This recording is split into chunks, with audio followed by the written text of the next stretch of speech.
Hello, it's my rankings of all UK Eurovision entries, places 22 to 18.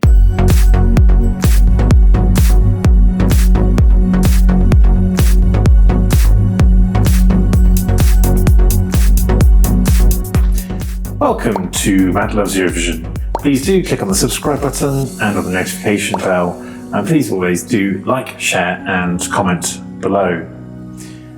So we continue up into the upper parts of my rankings, and in this set we will break through into the top 20. And as you'll note, as the further we go up, we are starting to get into the territory of seeing all of those kind of many runners-up that the UK has had over the years. But we start at 22 with 2017's UK entry, Lucy Jones, Never Give Up on You.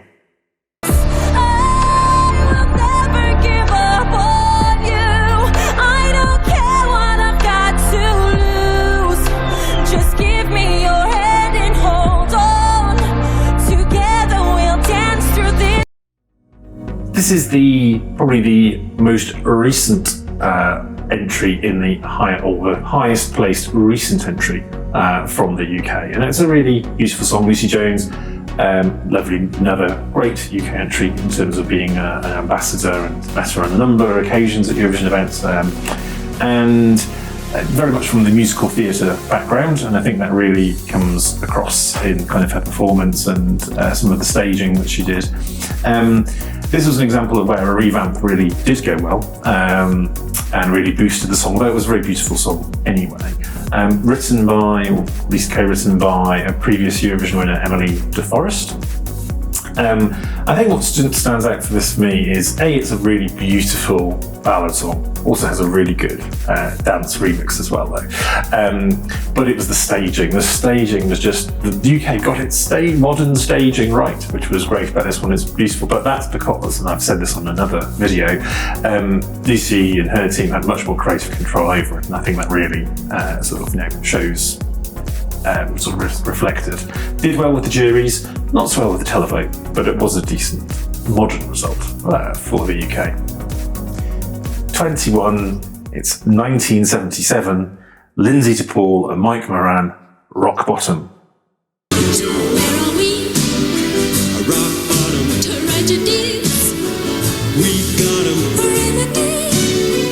Why don't we rub it out and start it again with sympathy? And this could be considered a commentary on some modern UK entries, but back then it was another one of those second places that we got, one of the many second places that we got. It's a really fun song, really amusingly sort of tongue-in-cheek staging and performance, but while being a really catchy kind of honky-tonk song, and it actually was the best-selling single or best-selling song of all of the Eurovision songs across Europe. It did very well in continental Europe, particularly the German-speaking countries. It sold 250,000 records in Germany alone. Lindsay DePaul, in particular, sadly she died in 2014, but not before she had quite a lengthy career in music, also TV, producing and songwriting, so very successful. But yes, this is a well-deserved place high up. Finally into the top 20, it's 1961, the Allisons, Are You Sure? So long, au revoir, it's hard but I'll pull through. Are you sure you won't be sorry comes tomorrow? You won't want me back again to hold you tightly. Really going a long way back now, but this was one of that set of second places that the UK got in that early period, in 59, 60, 61, had 3 second places in a row. The Allisons were a kind of British Everly Brothers in a way, although they weren't actually brothers and they weren't called, their surnames weren't Allison, they were Bob Day and John Alford. It's again, like some of those early UK entries, it compares so favourably, I think, with some of the kind of classic chanson because it's much more pop and much catchier, and this is along those lines and does sound uncannily like the Everly Brothers, for those of you who perhaps know who they are. John Alford is still alive. He's still performing. I actually saw him perform in 2013 at London Eurovision.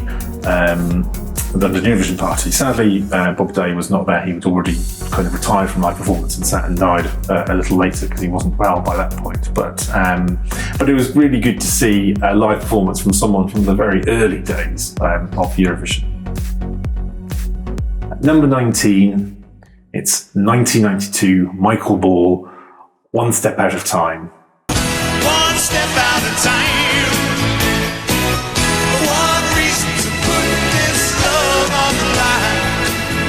Again, can't believe that it's true. Now I'm one step out of time. Michael Ball is very well known. He has had 35 years in musical theatre. He's had award-winning. He's won Olivier Awards. He's also sort of familiar. He's been in the UK charts. He got a number 1 in 1989, I think, with Love Changing from Aspects of Love, and he actually got number 1 in 2020 with Captain Tom, with I'll Never Walk Alone. He's also been on radio too as well. He's had his own show, and he's a stand-in for Ken Bruce, who has many Eurovision connections. So a lot of connections with music and well known. But this was actually the favourite to win, I think, back in 1992. Was probably pipped at the post by Linda Martin. But it is a really catchy song, and I can well understand why it was favourite. I think perhaps it comes along too much. It comes across perhaps too much as though this was the favourite. Maybe that's why it didn't score quite as well as the winner. But yeah, it's still a great Eurovision song, and obviously was yet another runners-up place for the UK.